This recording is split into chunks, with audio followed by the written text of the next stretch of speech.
All right, we're live. And now I think live. my students will actually like this better because now we're going to move from us talking, which I really could talk to for a really long time.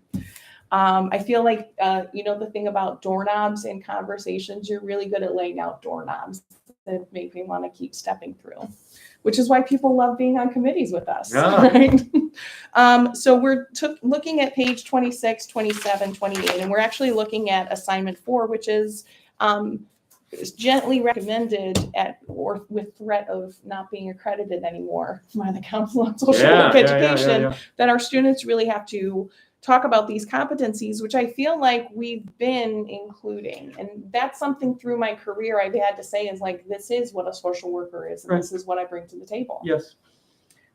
So ethical and professional behavior, reflect on your personal values and articulate how they might have influenced your perspective on the identified community and problems or issues within the community, and explain how you navigate your personal values, making a clear distinction from social work values.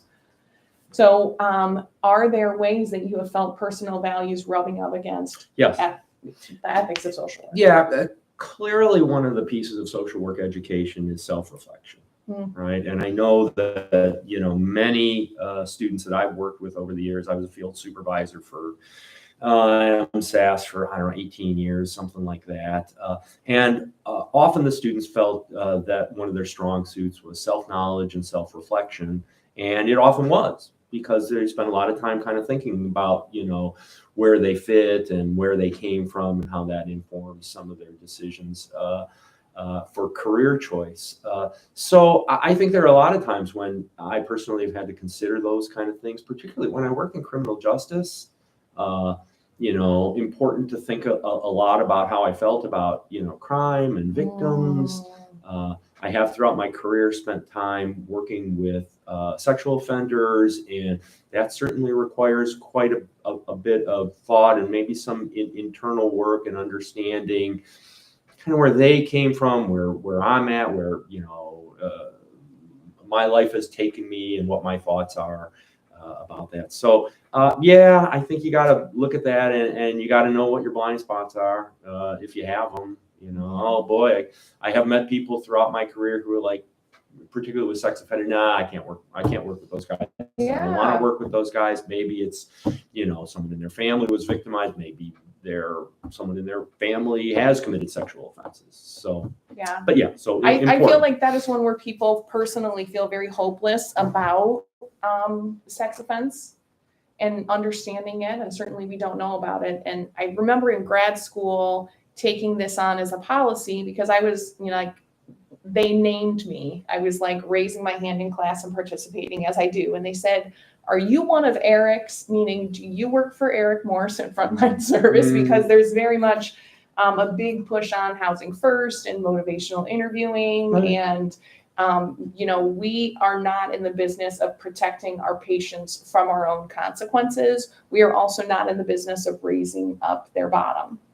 Right. And so when we look at the evidence of what works for rehabilitating sex offenders, it ain't checking in on where they live. And we spend all this money enforcing registration of address, which is mind-boggling to me. Yeah. But I think I was 3 semesters out of 4 into my master's program, and I picked this as a topic to write a grant and develop a program for a chosen topic of your thing. And I said, the topic of my choice is the number of sex offenders, registered sex offenders who fingerprint check into 2100 Lakeside, to the Lutheran Metropolitan Ministries men's shelter, because they can't find housing anywhere else.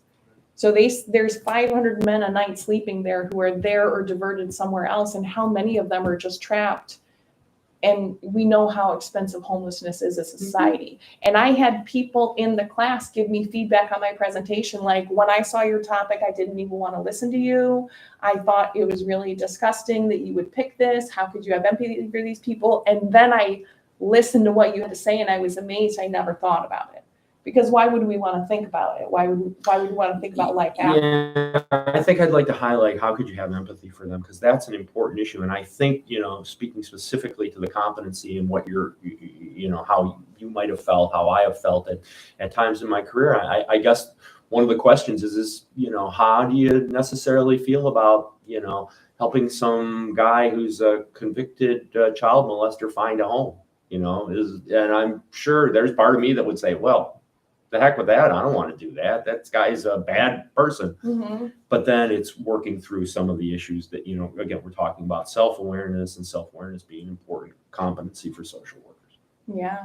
I think it was one of the harder things working at the courts, which I consider later in my career, to be confronted with. I was doing violence risk assessments, and you look at the entire history and just the number of sex offenses people have, and the number of people who have been convicted who are then given community probation. I was mind boggled. I was like, I never want to go to the grocery store again. So, well, that's an interesting thing too, is like when, working in the courts in particular, how when you find out how much, violence or crime there is, it's like, yeah, I think I just want to stay home. Mm-hmm. But I would like to also speak one more point to this. Back when social workers in the 50s, maybe the 40s, when social work was certainly in a very psychodynamic phase, the child guidance movement, which I think would be, worth students taking a look at, thinking about, social workers had to be in therapy. You had to be in therapy to be a social worker, and you had to do that because you had to kind of know yourself. And if you were gonna, help muck around in people's psyche, you better have your own analysis. And I think it really was psychoanalysis back then. So just an interesting point that I think relates to that. Yeah, I love that. I want everyone in therapy all the time. Okay, competency 2, advancing human rights and social, racial, economic, and environmental justice. So they have revamped the social work competencies in the last, 5 years or so. So this is a new phrasing. Articulate your role as a social worker in advancing social, racial, economic, and or environmental justice for the community. Yeah. Well, I think this speaks a little bit to, the work that we were doing at the court in terms of, looking at, diversity issues. And, certainly in today's political environment, the whole issue of, diversity and diversity issues is certainly in question, and certainly a concern to me. But I think that it's worth thinking about that, social work students, social workers, have opportunities to do this kind of stuff and do it on a macro level, because we really are talking about macro level. Mm-hmm. So despite most of my experience being in, direct clinical work, there are always opportunities in terms of things like program development or supervision that lend themselves. And I think these are things to kind of keep in the forefront of our minds. Yeah. So our work in the court specifically was, there was a recruitment, onboarding, and education committee. Yeah. And we were a subcommittee looking at diversity, like structural diversity issues around our onboarding, recruitment, and education processes. Right. Yeah. Which is pretty cool. I think it's pretty cool. And for a couple of, bona fide clinicians, it was an interesting stretch, and I'm glad they asked me to be part of it, and we asked you to be part of it. My other co-leader was a lawyer, though. Do you remember that at one point? So and he was like, "It's me and this other white man, and we really are trying to be the diversity committee, and I don't know what to do with you." It was a white woman. Mm. Yeah, she was one of the I judges. think she was at the Supreme Court by the time I. She went to the Supreme Court. Yeah. Mm-hmm. Yes. So, right. And that was a whole other issue as part of it as well. So, but I think good it to was keep in mind. Like our career skills and perspective is so focused on systemic oppression. Here, the settlement houses in Chicago were directly talking about systemic oppression and the haves and the have-nots, and how do we create this level playing field. And so going into a justice environment where their presumption is, and this is to this day, their presumption is, this is the best model we have for justice. This is a system that works for most people. and there's people who don't get served, and we're gonna have you guys deal with that and try to tell us what to do. And they acknowledge it, but it's definitely like a you problem, you know?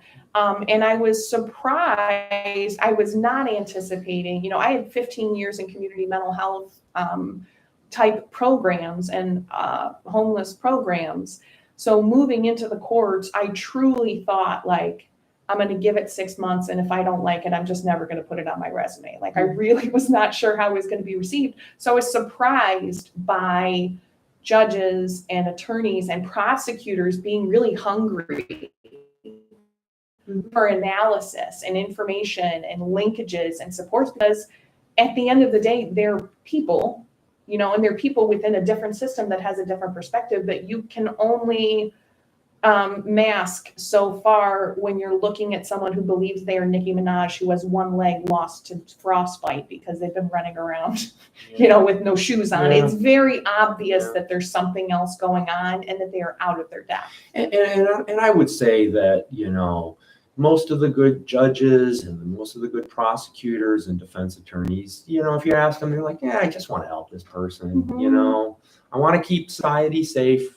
You know, that's an overall with the court, but I just want to try to help. So. Yeah, I had the opportunity to present to the Corrections Planning Board every 6 months on how this grant that I was part of was performing. And I was just really moved and surprised by how much the prosecution department was pushing for substance abuse related diversion, that they were unable to send people to substance abuse diversion court because of prior violent offenses. They were like, there's this tremendous need, and we're going to continue to have this revolving door if we don't find a way to provide these services to people. But how do we provide services to, we don't have the services available for this large swath of the population who would qualify. Well, it's a macro systems view in many ways. I mean, it's you know, attorneys looking at what's the bigger picture. Well, the bigger picture is out of the 10 guys that I prosecuted last week, you know, 8 of them had substance use problems. So if they were clean and sober, or at least working on clean and sober, maybe 6 of those crimes don't happen. What else are we looking at? What else is there? Engage in anti-racism, diversity, equity, and inclusion in practice.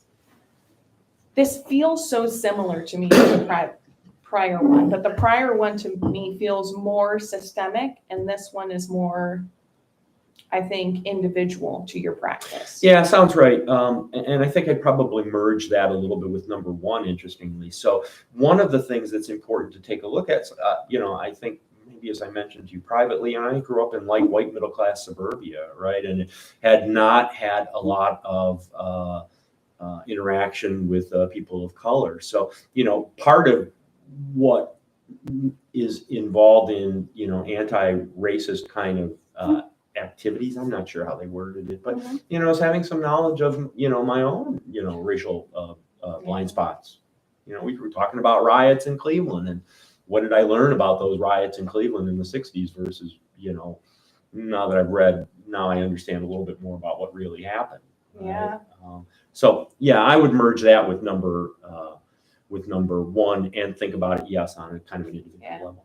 You were talking about north of Lakeshore. There's this whole thing on the near west side of north of Lorain or south of Lorain, Ohio City, and that whole Lakeshore area.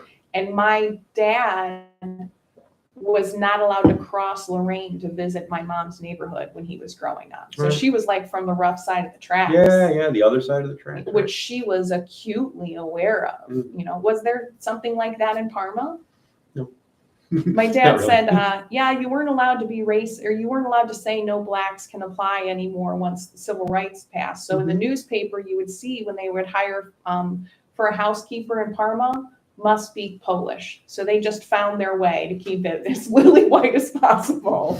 I'm sure they did. Yeah, I mean, and that's kind of what we do. Yeah. More subtle, right. But people also very intentionally now lean in the opposite way and say, how can I take my blinders off? Well, I think what, you know, as good social workers, we should do. Yeah, there were 2 people who were the primary trainers in the probation department for the internal onboarding and the motivational interviewing trainings. And when they were mandated to do it, they said, these two women said the probation officers would come in and turn their chairs towards the back of the room and say, you can make me attend, but you can't make me listen. So when you and I were working on trainings and initiatives, it was a far cry from that. That was ground that was gained by fingernails. Yeah. So it's not hopeless. No, because people never did that to me when I was running trainings. No, I don't think it was hopeless at all, or is hopeless at all. And when we were participating in 13th, Andrea Gorman's last initiative, people were not turning their chairs around, but they were engaging, which I love. Yeah. Thoughts from every side of the aisle. Right, because the political environment, so again, friends at home, the environment of the court is political. It's clearly political. There's strengths and minuses to that, but and I think it's much different from agency practice. So just for you to keep in mind as you hear us discussing that, it's something to, I don't know if the right word is take with a grain of salt, but at least consider that's that environment. Yeah, it's different. Every environment is unique, and every environment is people and humans. And so I found going from place to place, it's very different. However, there's generally some similarities, but judges not being employees throws a whole different wrench into equities and expectations and things that you're supposed to know about talking about or not talking about on the job. True. Like, you're not supposed to mention if someone's up for re-election when you see them. That would be so wild if I was in agency practice and my friend was running for city council, which happens. Like, you're not campaigning on the job, but you'd be like, hey, good luck with that out there. Right. But that's like a violation of the law. And I understand it, and in many ways it makes sense, but it does make for, kind of a unique environment. Let's just. All right. Competency 4, engaging in practice-informed research and research-informed practice. So how do you know that you have culturally informed, grounded in research, and pertinent to the current situation interventions as a social worker? Well, I think this is where your ongoing training comes into play. I think, trying to be aware of what new things are happening, in the beginning of my career, there was no motivational interviewing. There was no cognitive behavioral therapy. You just kind of learned to be a therapist through your individual psychotherapy work, I guess, through work with your supervisor, videotaping sessions, audio taping sessions. So say more about that. Because that is research informed, like you are doing research on yourself and evaluating. Right. Yeah, and that was always the thought, right? That it was research maybe with a small R as opposed to a big R, that you're publishing. But it is self-reflective practice. Were you doing that with your supervisees in the courtside clinic? Never. Okay. No. What psychotherapy stuff? Yeah, when I supervised therapists and stuff. Yeah. But mostly I was the recipient of that. I was being videotaped, and actually have a few videotapes of me doing therapy 25 years ago. I'm just not brave enough to watch them. Oh, please. So looking back, what do you wish you knew then that you know now? Oh, I think I wish I knew more about motivational interviewing. I wish I knew more about cognitive behavioral therapy. Although we knew, there were bits and pieces of it that now when I learn about it, I go like, oh yeah, we were doing that. It just wasn't formally addressed as such. But I guess those are things that I probably wish that I would have known more about. But please. And I think this maybe is spoken to on some of the competencies as well. And maybe this is just an overarching piece, but my supervisors, and then in my supervision, I always really, when you talk about the helping process, not so much with the court all the time, but the helping process, whether it's counseling or therapy, it's about developing a therapeutic relationship and having that relationship in a clinical setting with psychotherapy clients is great. That's one thing, but also having relationships with people that that you work with, having relationships within the communities that you're working in to assess communities to be able to then, provide some kind of intervention is important. And 2 cases in point. So as I talked about when I worked at Alta House, I was their youth services coordinator, talked about the building burning down. But I was lucky, and this was not planful, but I was the lifeguard there for the summer before they hired me. And I got to know all the kids, and the kids got to know me, and I kind of got to know a few families, and I kind of got to know the staff and the neighborhood of Little Italy and what it was like back then. And that kind of gave me an opportunity to then, when we put the grant together, to use some of that information and then to use those relationships to just further the process. We ran a youth center. Kids could come there when they wanted. They could talk about problems. They could also shoot pool and play cards if they wanted to. Yeah. And just get them off the street corner where they might engage in, bad acting out. Certainly racial violence was a big concern. It remains, of course. And the other point is that when you talk about, relationships within the context of programming, the whole reason I'm sitting here is because I have a relationship with Patti, that we worked on this thing together, and we did it for a couple of years, and maybe it was successful, maybe it wasn't, maybe we pushed the needle forward a little bit, but throughout your careers, I think, again, speaking to our friends at home, and speaking to the competencies, is like having these relationships can help to push forward programmatic endeavors and policies, which is what is next. And we absolutely were affecting policies through we were not being paid extra to do any of these things. This is free committee work. Mm-hmm. This is a free interview. This is free stuff I'm doing to supplement. And this is really like the citizen participation that helps build the career and really deepens knowledge and awareness. Yeah. So I guess, as we say to our friends at home, that I think that's important, that relationships are important, and you probably knew that, but that's really a cornerstone of social work practice. Yeah, I think the first time I went to a mandated motivational interviewing training, like our teams went as groups, and I had a boss who was very disturbed by my practice. Like I'm this licensed person, and I'm very casual, and I'm loosey-goosey, and I have a lot of handwritten things. Other people prefer to do typing or whatever. And we went to this training, and I went,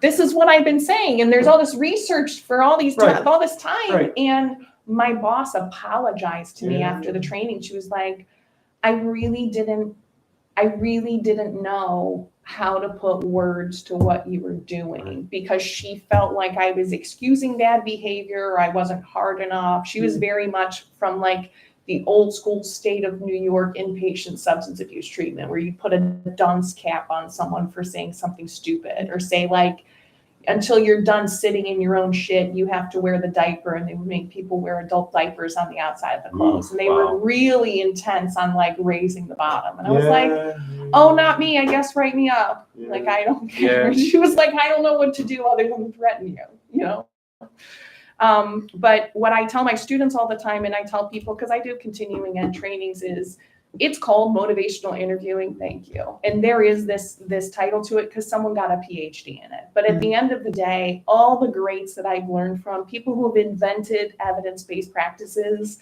with fidelity models and all of that, at the end of it, they say it comes down to listening, and you can't teach someone how to do it. Right. Right. Engaging with individuals, families, groups, organizations, and communities. I think the next 3 are engage, assess, and intervene and evaluate, right? I feel like those are all the verbs that are a part of the process, but I feel like what is unique to social work is we do take this perspective of individuals, families, groups, organizations. I almost think of it like concentric circles coming out. Yeah, that's exactly what it is. It's a larger systems perspective. So this was the other thing that I wanted to make sure that I said is that I believe that social workers, in essence, are systems engineers. I use the analogy in talking with you the other day about basketball. I don't believe that social workers are the leading scorers. I don't believe social workers are the leading rebounders. I believe social workers are the point guards. And I believe social workers are the point guards because they're interested in making connections, working and helping systems to work together. And I think that's what Mnuchin talked about when he talked about structural family therapy and some of the larger scale interventions that he and his teams did back in, God, I don't know, the 70s, but helping systems to work together. And at times systems, kind of tend to bump up against each other. And social workers should have a large enough view of that, both on the individual level, all the way up to the macro level, in understanding their clients' functioning, organizational functioning, and helping those systems to work together. Being the lubricant between the ball bearings to help them to function optimally. So I think that's important, and I think that's what we're talking about here. I think it grows. Everything grows out of a good assessment and trying to understand and having a larger system perspective, and then using interventions that work, that are proven to work, not that just feel kind of right implicitly, but basing that on some of the knowledge that is developed through science and through our understanding. Yeah, and research means we don't know about it yet. Yeah. So one of the big fields of research did not exist early on, and even when I worked for the National Suicide Hotline, they had no ownership of burnout or compassion fatigue. They were like, some of us can take it and some of us can't, and that was really it. You're going to be someone who can take it or you can't, and if we're not going to bother learning your name until you're here for a few years because so many people burn out, and that was their way to address burnout, is to not acknowledge it.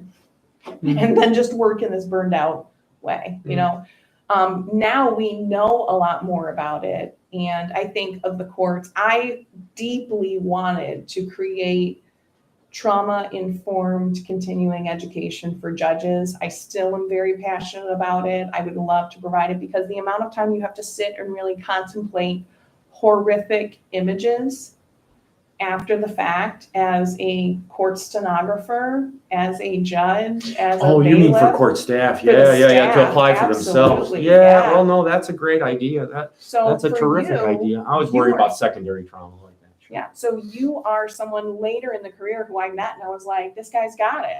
He does not have, the loss of self or the loss of compassion within himself. So what are some of the things that you could tell young you or young you out here about creating a life of purpose within social work to prevent burnout? See, but I would say I think that I probably experienced that early in my career, and at times I